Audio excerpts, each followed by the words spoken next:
Hello, friends. Welcome to the Soundbox. I'm your host, Candace Sessoms. It's so good to be back with you in 2025. Today, I have a very special guest, author Jana Morrow. Welcome to the show, Jana. Thank you for having me and Happy New Year. Happy New Year. So, tell us a little bit about yourself. Oh, awesome. Thank you. I am Jana Morrow, as you said, and I'm an author, but I also am a full-time RVer, and I write cozy mysteries that involve a full-time RVer and her travel group. And I also write sweet contemporary romances as well. And in all of my stories, they reflect my love of travel and small towns. And so it's just for I write what I love and kind of bring my real life into my writing. I have the Motorhome Mysteries series, and it is basically a 30 something Jessica Fletcher, but in an RV group. Oh, And she travels with her group called the Happy Campers. And she has this quirky friend, Katina, and they just, their motto is destinations and dead bodies, if that tells you anything. So everywhere they go, they stumble across a body at different campgrounds, state parks and national parks.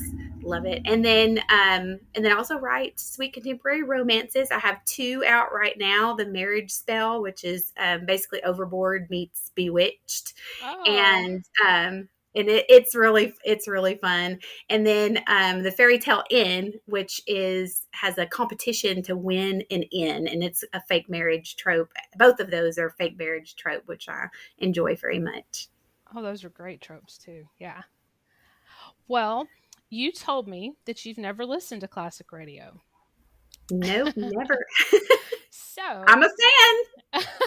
oh, good, Now good. I'm a fan. Well, you picked um, Richard Diamond, Private Detective, as the series for me to choose from. So tell me why you chose that. Well, since I had no idea what I was getting into, I just looked at the list that you gave me to choose from, and I just zoomed in on that word diamond, and I'm like, that's perfect because my next book release is called The Death of the Diamond Mine, and so that word diamond, I'm like, that's it. So I picked it, and I'm so glad that I did, because I love it. I am a fan now. So the Death of the Diamond Mine, it revolves around this legendary diamond that it's kind of a MacGuffin that Ah, okay. miners have been searching for over 65 years. There's a little bit of truth in it, and then a whole bunch of stuff that I just made up for the story. But it is, central to the mystery of that story, and I just thought that would be a fun little story. And then um, I picked that because of that word diamond, and like I said, it just ended up tying in really nicely. And I guess we'll talk more about that later about how it just seems serendipitous that I ended up picking this episode. I had a feeling that that was how you picked it. Yes. Because I knew that your next release was going to be the Diamond Mine. So yeah, I had a Hmm. feeling about that. Perfect. um, and I believe you also live in Texas or have lived in Texas, right? Yep. Born and raised, always lived in Texas. That was my next question. Are you a native Texan or did you Yep. immigrate? So you're a native Texan. Yes. And you have lived here in the East Texas area. Yes. So that was actually how I chose the episode for you to listen to. It's called The Red Rose. And I picked it because Tyler, Texas is the rose capital of Yes, America. it is. I didn't put that link together. So good job. Yes, yes. So that's how I chose this one. And so now we're just going to sit back and enjoy this episode of Richard Diamond, Private Detective, from March 2nd, 1951.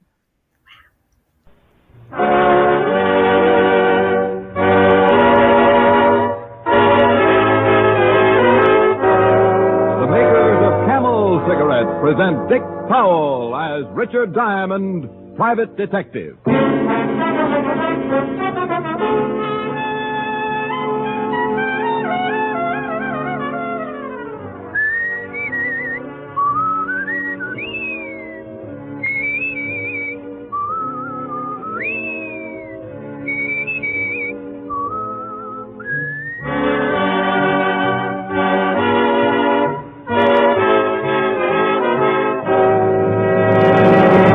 More people smoke Camels than any other cigarette. Make your own Camel 30-day test, the one sensible, thorough cigarette test. You'll enjoy the rich, full flavor of Camel's costly tobaccos. You'll see just how mild a cigarette can be day after day, pack after pack. And you'll know why more people smoke Camels than any other cigarette.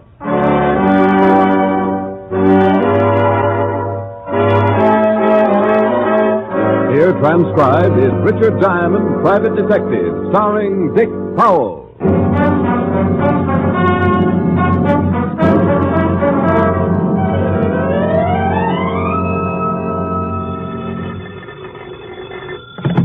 Time Detective Agency, the Ham and Mayhem. It's mayhem. Not if it ruins a gag. Hi, Helen. Hi. What are you doing? Oh, trying to spot a client. I've done everything to get somebody up here. Set traps. Hung out of the window by my toes. Nothing. Oh, is it that bad, Rick? Has been for a week. Can I come over tonight and cry on your shoulder? I'd love it. Better wear a bathing suit. Are you going to cry that much? No, but the bathing suit will sure make me feel a lot better. You idiot. Yeah, I can't help it. I try so hard. Are you really coming over? If I cry long enough, I'll work up a heck of an appetite. I'll have Francis fix you a good dinner. I'll pay you back with the first client I get. We'll eat all? No, I'll have Francis fix you dinner. What time will you be over? Mr. Diamond? Rick? I think I've spotted one. Client? I'm afraid to ask. I might scare him away. Are you Richard Diamond, the private detective? Are you interested in hiring him? I certainly am. Rick? You just made a score, baby. I'll see you tonight. Oh, wonderful. Bye. Well, come in, sir. Come in. No sense in standing in a draft. Might catch pneumonia before we get around to my fee. My name is John Alistair. Well, sit down, Mr. Alistair. Pull up a wallet. A chair. Thank you. Now, what can I do for you? Quite a lot, I hope.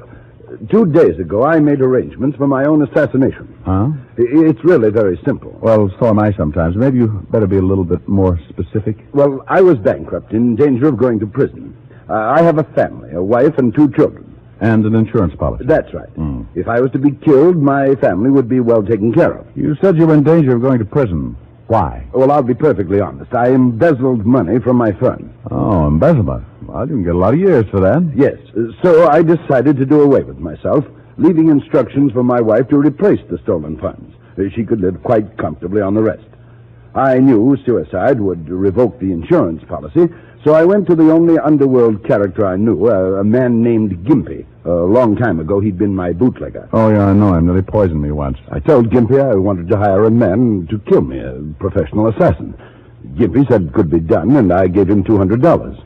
I told Gimpy to take care of the arrangements and not to tell me anything about the man who was going to kill me. I didn't want to know a thing. How it would be done or when. Well, what do you want me for? Well, something has happened. My wife's brother arrived last week from South America, a very wealthy man, and advanced me enough money to pay back the firm and make a fresh start. Well, then go tell Gimpy to call the gunman off. Have you read the morning papers, Mr. Diamond? No. Here, front page. Gimpy was shot to death last night. Oh. Oh, kind of tough then to tell Gimpy to call it off, hmm? I want you to find whoever Gimpy hired and stop him from killing me. Find a man with the only clue to his identity lying dead in the morgue? He could be one of 50 professional killers wandering the streets. One of 50 who would make it tough to be found even if you just wanted the time of the day. Can you find him? I don't know. I can try. You must find him before he kills me. Well, I'll try my best. In the meantime, you stay here and lock yourself in. In this office? Yep, right here. Don't even let your wife know where you are. All right, if you think it's necessary. Oh, I think it is. And, by the way, I charge $100 a day in expenses.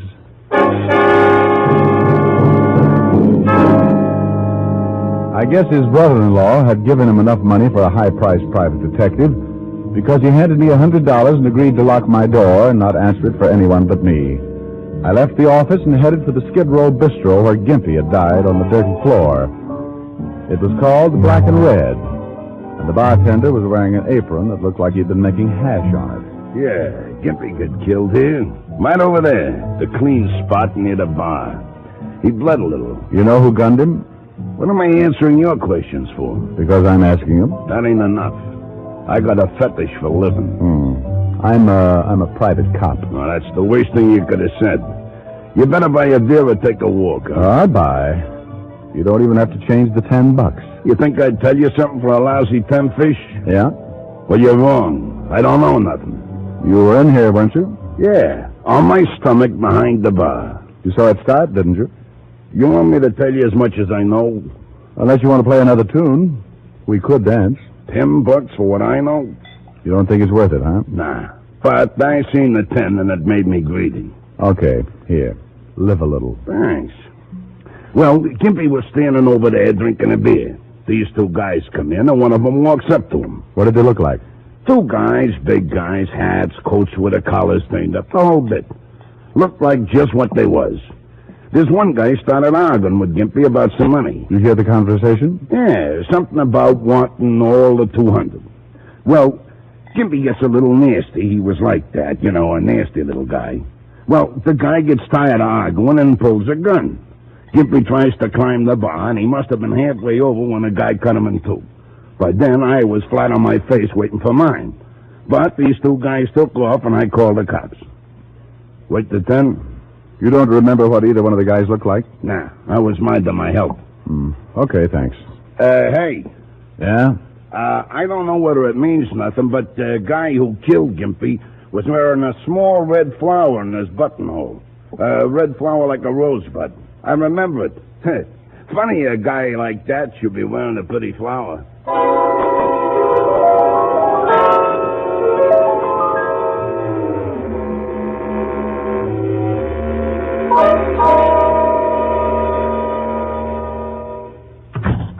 Oh, what do you want? Why, Sergeant Otis, you've been taking your ugly pills again. Can't you ever do anything without the department's help? I thought you were supposed to be a big, smart private detective. Well, we all make mistakes. I thought you were supposed to be a gorilla. Oh, you did, huh? Yeah, but gorillas get bigger. Oh. Hello, Walt. Hello, Rick. What can I do for you? I got a little problem. Your department handled that killing over in the Black and Red Saloon? Skid Row? Yeah. Yeah, a small-time guy named Gimpy got himself blown up. Mm-hmm. Any line on the killer? No, we questioned the bartender who runs the place. He was lying on his face. Couldn't give much of a description. We're checking up on Gimpy's friends and associates. The killer wore a small red flower in his buttonhole. Maybe a rose. How do you know? Bartender told me. Thought maybe you knew about it. Well, he didn't tell me. What are you interested in Gimpy for? He contacted the killer. I've got to find the killer, and I don't know who he is. You think maybe this guy with the flower is your boy? Well, he might be. Bartender said he was arguing with Gimpy about $200. Well, no, he didn't tell me that either. Just said they were arguing. You should have slipped him $10. What do you have to find him for? Client. You got a client who wants you to find a killer? Yeah, and that's all I'm going to tell you. Now, give me what you got on Gimpy and his friends. I don't know why I should. Oh, stop pouting, fatty. I can't tell you anymore. Besides, if I find this killer, you solve the Gimpy killing, don't you? Well, yeah. Well, then let's have it. Okay. Gimpy didn't have many friends. The only sure one we've come up with is a woman named Belle DeCanto. Runs a small dancing school. Have you talked to her? Yeah, but she knows less than the bartender. Here's the address. Walt gave me Belle DeCanto's address, and I went over. It was an old two-story building on the east side with a rickety flight of stairs leading up to the dance studio. Belle DeCanto was sitting at the piano. I stood there smoking a Camel, watched one of her young pupils perform a pretty sloppy set of turns. All right, Jeannie, that was fine. Over to the bar. Okay. Hey. Huh? Somebody. Oh, what can I do for you? I want to talk to you, Belle. $20 for 10 lessons. I just want to talk. Why don't you take the lessons, mister? Gives you grace and balance. I look a little silly in tights, dear. Go do your exercises, Jeannie. Okay. But I still think you look great in tights, mister. We could do Swan Lake and things. I bet we could. Talk him into it, Dell. He's real cute. What do you want to talk about? Gimpy, You a cop? private cop. I entertained the whole 5th precinct all morning. I'm looking for the guy who killed Gimpy. I told the cops all I know. I don't know who killed Gimpy. Back straight, honey. Okay. I can't help you, mister. You know a man who wears a red flower in his buttonhole? Huh? Do you know a man who wears a red... I'm busy, mister. I got a lesson. Look, Belle. I don't know nothing. Now beat it. Maybe if I bought a course of lessons. I'm full out. Now get out of here. I told you to keep your back straight. Okay, I'm keeping it. Belle. You going to get out of here, or do I call the law? Oh, Belle, what you throwing him out for? You shut up and keep your back straight. Listen, I'm paying good money around here. Get out now, mister. Okay. What you climbing on me for, huh? So what are you yelling? You get up there and do your bit, or I'll bust this cane over your skull. You'll do what? I told your old lady I'd teach you how to dance, and I will if I have to cripple you trying. You don't yell at me like that. Bye, you lovely people. Bye, honey. You don't yell at me. I paid my money. Who do you think you are? Who? Get up on that bar! You're dead.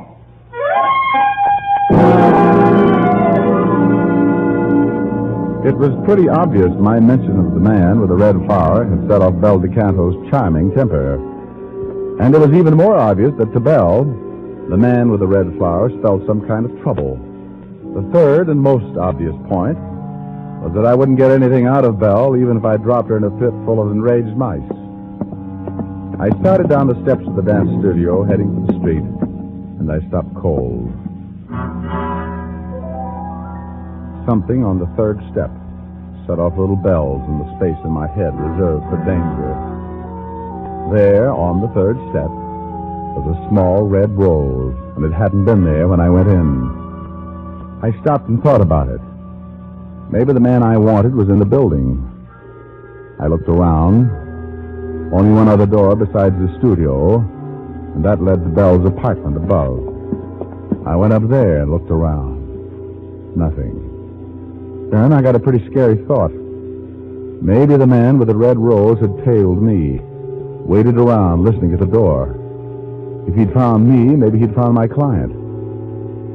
I spent the next 20 minutes making myself hard to follow, and when I was satisfied no one was tailing me, went back to my office. Alistair. Mr. Alistair. Who is it? It's Diamond. Open up. How do I know it's Diamond? Well, you are being cautious.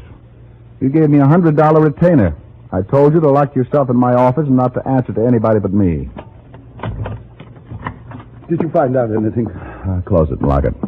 Is something wrong? Well, the man who killed Gimpy was wearing a red flower in his buttonhole.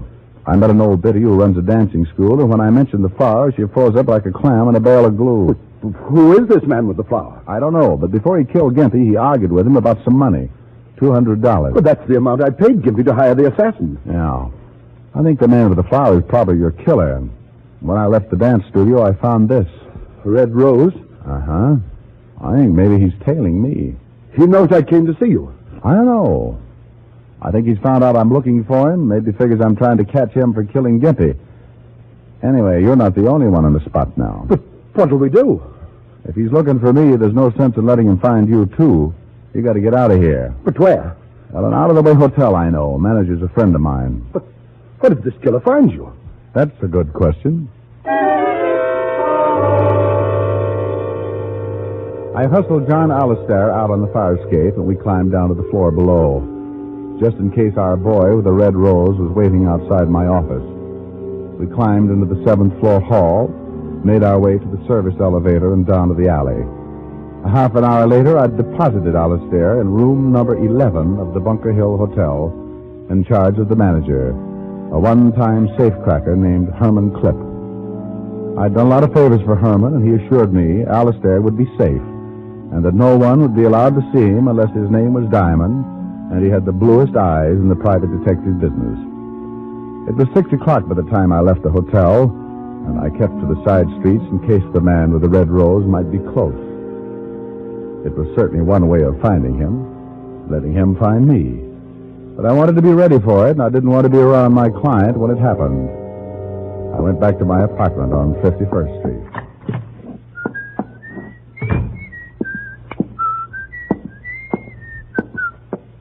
Hello, chum. I've been waiting for you. Oh, that's nice. Lonesome? For a while. You had that nice big gun to keep you company. Sure. You forgot to wear your rose. You got the wrong boy, Diamond. Drago's busy. Drago? Name won't do you any good.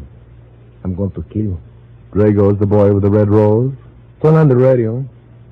You were the guy with him in the bar when he killed Gimpy. That's right. Turn on the radio. Okay. Look, tell Drago he doesn't have to kill John Alistair. Alistair says to call it off. The radio. Oh, sure. Will you tell him? See, I tell him. But I don't think it's going to do any good. You see, he knows Alistair talked to you. We know you've been trying to find him. And we don't want anybody who can pin Gimpy's killing on us. I didn't tell Alistair anything. Sure. Where you got him hidden out, huh? We'll find out. Drago should have knocked off Gimpy like that, but he gets excited. Like running out of the bar before he knocked off the bartender. If we had knocked off the bartender right then, he couldn't have told you nothing. What about the bartender? Fish in the river. Turn the radio up. I turned the radio up slowly, my mind working triple time. The guy behind me wanted the music to cover the noise, like a funeral march with a one-gun salute. I heard him get up behind me. All right, turn around. It had to be quick. I turned and gave him the radio right in the face.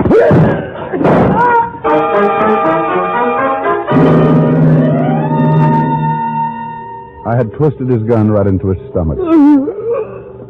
He looked up at me like a kid who was going to bust out crying because somebody had dumped over his blocks. Then he slid down on his face and died without a sound. I put in a fast call to Walt, told him to check his files for a killer named Drago. I told him what had happened and about the bartender who was probably floating on the river.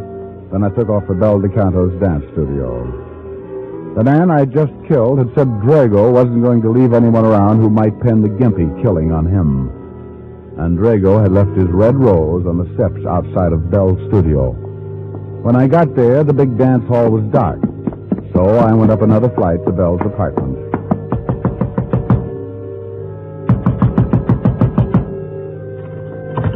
Well, here goes.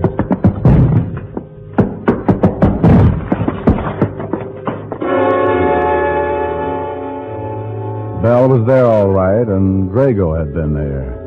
He hadn't left a rose, but he left a bullet instead. It was somewhere in Bel DeCanto's heart.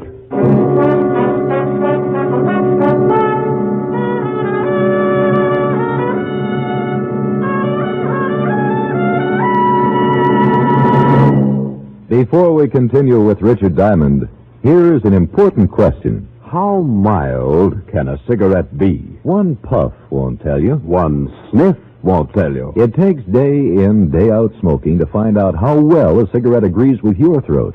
Only Camels offer you this day in, day out smoking proof. In a coast-to-coast test of hundreds of people who smoked only Camels for 30 days, noted throat specialists reported not one single case of throat irritation due to smoking Camels. Make your own Camel 30-day test, the one sensible, thorough cigarette test. Smoke only Camels for 30 days and let your taste tell you how rich and flavorful Camels are, puff after puff, pack after pack. Let your throat tell you how mild Camels are, how well Camels get along with your throat as a steady smoke. You'll see why people say, once a Camel smoker, always a Camel smoker. How mild can a cigarette be? Make the Camel 30-day test, and you'll see. Smoke Camels and see. And now, back to Richard Diamond, Private Detective, starring Dick Powell.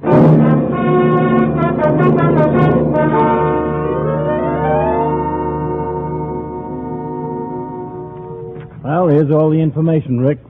The only man we got on file named Drago is a well-known hood named Tommy Drago. 7 arrests, 2 convictions, assault and armed robbery. Can you find him all? Well, I put out an APB. Maybe we'll pick him up. You find the bartender? They're dragging the river now.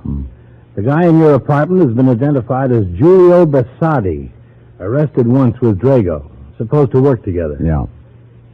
Why did Drago kill Bel DeCanto? Well, probably thought I'd told her something. Well, we gotta get this boy. He's killed 3 people in 2 days. He wants to add 2 more to his list. Me and my client. Where is your client? Oh, he's staked out in the Bunker Hill Hotel. He's safe. Well, we better pick him up and give him protection. He doesn't want the police brought in. But you can stake out a couple of men near the hotel in case Drago shows up. Right. Look, Walt, if this Drago likes red roses, he must buy them someplace. Yeah? Well, have some men check all the flower shops. Have them circulate the description.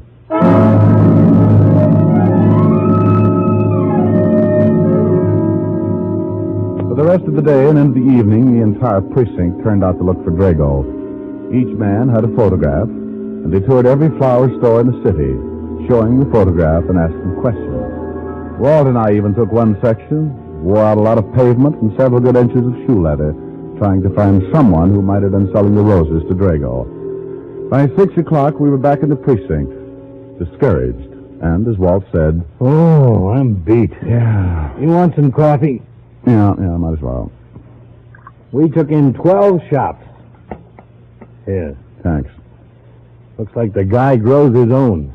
Well, maybe he does. Swell. I'll put out a general to pick up every window box and flower pot in the city. We're bound to catch him in 10 or 12 years. Yeah, what do you want, Spikehead? Spikehead? Just thought it up. Oh. Well, did you just want to see if the buzzer works? No, I got an address on that guy Diamond shot. Julio Bissotti? Yeah. Well, do you want us to hold a seance while you give it to us by telepathy? Oh, 456 River Street, apartment 7. And you sure are getting grouchy.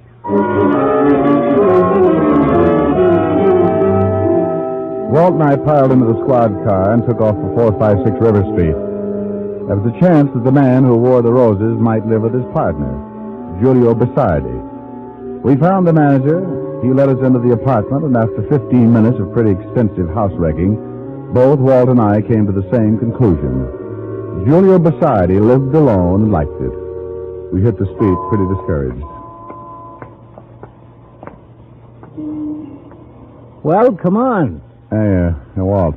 What is it? Look, that old lady down the street. Well, what about her? She's selling flowers. Oh, well, let's go. Red flowers, 20 cents a bunch. Flowers, gentlemen? Do you have some red roses? Yes. Single red roses that I could wear in my lapel? Yes, 25 cents. Have you ever seen this man? What man? Here. Yes, Mr. Drago. I sell him a red rose every evening, fresh. You know where we can find him? Well, what do you want him for? Police. Has Mr. Drago done something? He's wanted for murder.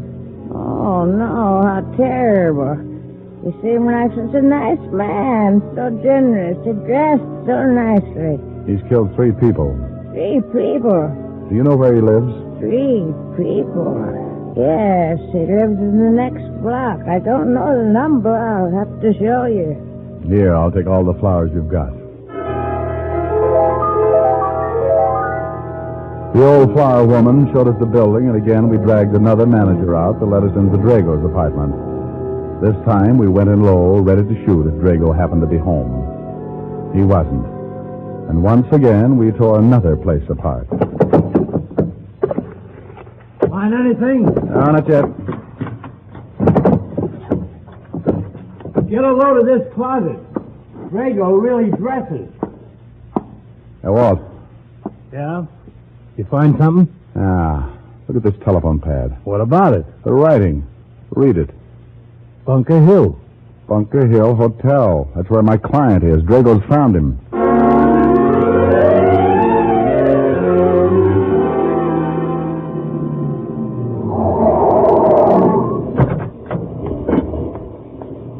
Well, go check with the men you got staked out and see if they spotted Drago going in. I'll go in and see if my client's all right. Right.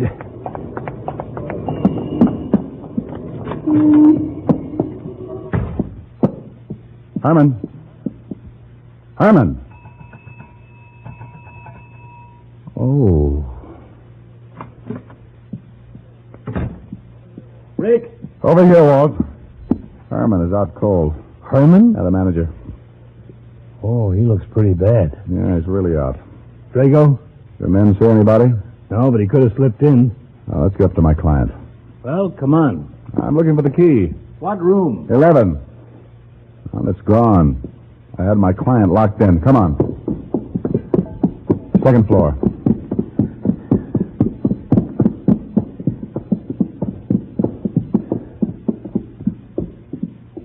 Here it is. Alistair.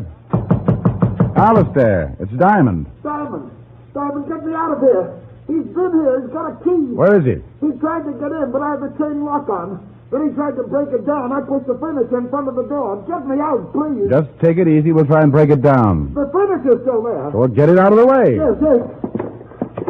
I don't know where he went. Is there a fire escape? Fire escape?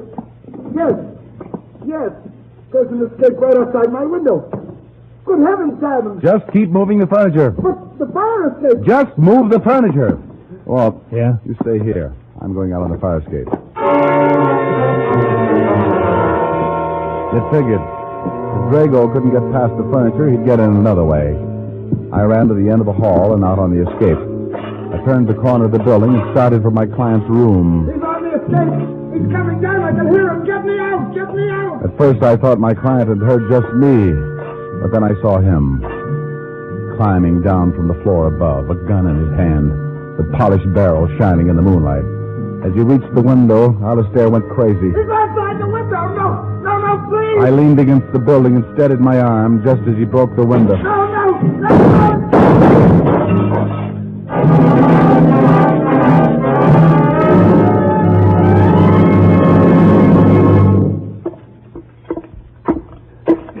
You killed him. You killed him. Yeah.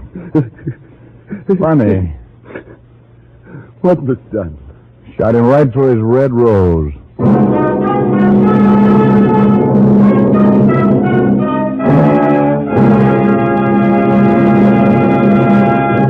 Dick Powell will return in just a minute. Across the nation, doctors in every branch of medicine have been asked this question. What cigarette do you smoke, doctor? Again, the brand named most was Camel. Yes, according to this repeated nationwide survey, more doctors smoke Camels than any other cigarette. Yes, and Camels are the favorite cigarette of many stars whose throats are their fortune. Reza Stevens, Mario Lanza, Martha Tilton are a few of the singing stars who choose Camels for mildness. How mild can a cigarette be? Make the Camel 30-day plus, and you'll see. Smoke Camels and see. Here's Dick Powell with a special message. Thank you. Ladies and gentlemen, this week we add a new name to the list of recipients of gift camels for hospitalized servicemen and veterans. It's the Military Air Transport Service, United States Air Force, which evacuates virtually all overseas wounded servicemen. Camels are also on the way to veterans' hospitals, Lake City, Florida, and Nashville, Tennessee. U.S. Naval Hospital ship Haven. Now, until next week, enjoy camels. I always do.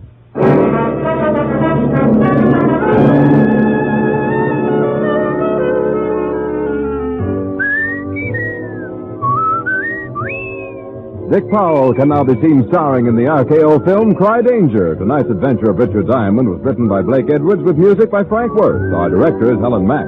Featured in the cast were Virginia Gregg, Wilms Herbert, and Arthur Q. Bryan. PA stands for two things, Pipe Appeal and Prince Albert.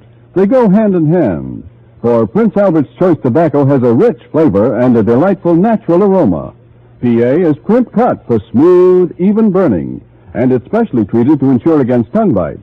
Get Prince Albert, the National Joy Smoke, America's largest selling smoking tobacco. Listen next week for another exciting transcribed adventure of Richard Diamond, starring Dick Powell. Okay, so what did you think of the Red Rose, Jana? Wow, what really stood out to me is just that snarky dialogue that was in there. I'm like, I didn't know people back then were so funny in that way. But I was listening to it and I'm like, this is from a long time ago, and this would be funny today. it's really timeless. The dialogue is great. And so that's what really stood out when I listened to it. I was just writing down some of my favorite lines for this our meeting today, and I'm like, I could just go on and on. It's like one snappy line after another. What were some of your favorites? Oh, well, I put a few down here, and one of them comes from my favorite character, surprisingly, who was not the main detective, but Walt from the police department was my favorite character, because he just, I mean, oh my goodness, when Richard Diamond suggested that they check out some of the flower shops, because the killer had a red rose, and so he's like, he had to get that red rose from somewhere, so let's check out the flower shops. And Walt was like, yeah, that'll work. We're bound to catch him in about 10 to 12 years. Yeah. I'm like, burn, Walt, burn, Walt. And his little assistant comes in or knocks on the door. He says he has some news or whatever. He's, standing there and everything. And it's like, well, do you want to hold a seance while you give it to us by telepathy? Come on. Like, give us the information. So Walt, I love it. I just love a character where I can just go, burn. He got it. And that's recurring in a lot of the Richard Diamond episodes, is this detective versus the police force. They work together, but then they don't always work together. So that's a recurring theme. A friendly animosity. Yes, absolutely. And Dick Powell has some other series that he did too. There was another one called Rogues Gallery that's very similar to Richard Diamond. The classic radio programs reused material a lot. So they might have a series, and then someone would create one that was almost exactly the same, just change the names up a little bit and change, something would be a little bit different. But because they're all wonderful, they're timeless, and people enjoyed them, and I love them. So I'm glad I got to introduce you to that. That's great. Well, it's good that you mentioned the creator, how they reuse material, but this particular show was actually created by Blake Edwards. I read that. And he also wrote the Pink Panther. Yes. Which is very cool. So I'm like, if you're into Pink Panther, then you'll probably like the style of this series as well. Very much. Yes. And you brought this up. I did not know this. Tell us about the Arkansas connection, because I thought that was great when you told me about that. Well, I didn't know either, because when I originally did notes for today, I only did notes about the episode. I did not actually look up the actor Dick Powell and so I'm like, oh, I better go study up on him just a little bit in case she asks me something about him. And so I discovered that he was actually from Mountain View, Arkansas, and my new release is also set in Arkansas, in a little town called Murfreesboro. So I looked it up on Google Maps, and it said they're 3 hours and 37 minutes apart. And so I did not know this prior to coming here today. So that was a nice coincidence to find out. He also attended Little Rock College, and Little Rock is mentioned in my book. So there is, I'm not going to give any spoilers, but that particular location is critical to someone's alibi because of the distance that it is from Murfreesboro. It's a timeline thing. And so it helps eliminate a suspect. And then it's also part of the victim's timeline as well, as far as narrowing down the time of death. So I just thought those two things were really neat coincidence that I did not know ahead of time. And I'm like, see, this is the serendipitous part. Yes, it is. Exactly. This episode. Yeah. It was so much fun to find that out. And when you told me that, I was like, oh my goodness, wow. Because my husband and I had lived in Arkansas for a while, but not in that area, not in the area where the book takes place. So, but yeah, it's fun to have those little connections. Like it is. Have you been to the Crater of Diamonds? I have not. I have not. No. Okay. So I may have to add that to my list. Add it to your bucket list. It's great. It's fun. It is fun. And you know, the best thing, I was sitting there holding I have my proof copy, and the last thing that I like to do before I push publish is to read an actual physical copy. And I'll always catch a few more errors doing it that way. There's just something about the difference between reading something on a screen and reading something on paper. So I have this proof copy in my hand, and I just finished reading it and marking things I need to fix and everything. And I'm just holding this book and I'm looking at it and I'm like, this is really great because I was there when I plotted this book out. Yeah. We didn't stay inside the state park, but we stayed at a campground nearby. But we drove through the campground, and then we went to Crater of Diamonds. All the places that are mentioned in the book have just a little bit of actual, reality to them. Like, they're really there. And I've posted pictures about it on my social media and everything. Like, this is the restaurant that inspired the Diamond Diner, and this is the place that inspired this. And so it's so much fun just bringing those real life adventures, to breathing life into my story, because it's based on what I've done, what I've seen, and I love it. That's always something that I find that readers they want to know, which part did you have experience with? Have you been there? Did you make this up? And so it's always almost a scavenger hunt for readers to try to figure out what you knew and what you just kind of figured out on the internet. Yeah. The diamond is partially real. Like, there's a sign there that said that this diamond was found there, that they theorized had broken off of a larger piece, but the larger piece has never been found. So in my story, that is the MacGuffin, that larger piece. And it does get found. I love that. Yes. And then a murder occurs. And so that's how these little seeds they start growing, and it turns into this amazing story. That's wonderful. I can't wait to check that out. Let's see, what else? Is there anything else you can think of that you wanted to tell us how we're going to find this book and when it comes out? Yeah. Okay. So, it is going to release on January the 10th, and you can get it on Amazon. In print and ebooks are available. Also, I sell signed paperbacks through cozyandsweet.com, so you can get it there. And this will be the third book in the Motorhome Mysteries series. So if you haven't read The Corpse at Caddo Lake or The Body at Beaver's Bend, you may want to go ahead and get those first. They are standalone, but there's little mentions here or there of things, and then there are some overarching plot elements that you might miss out on if you don't read them as a series. So, but you could just read it as a standalone.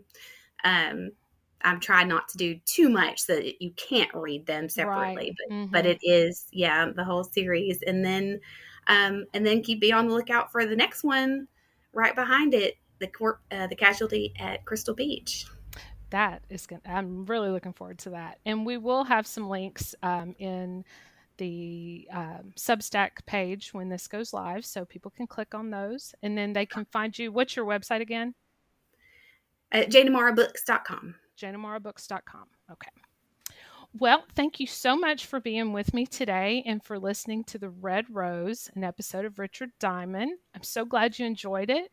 And since you enjoyed it, I hope that we can have you back on later, and we'll maybe introduce you to another series. Yeah, it was fun.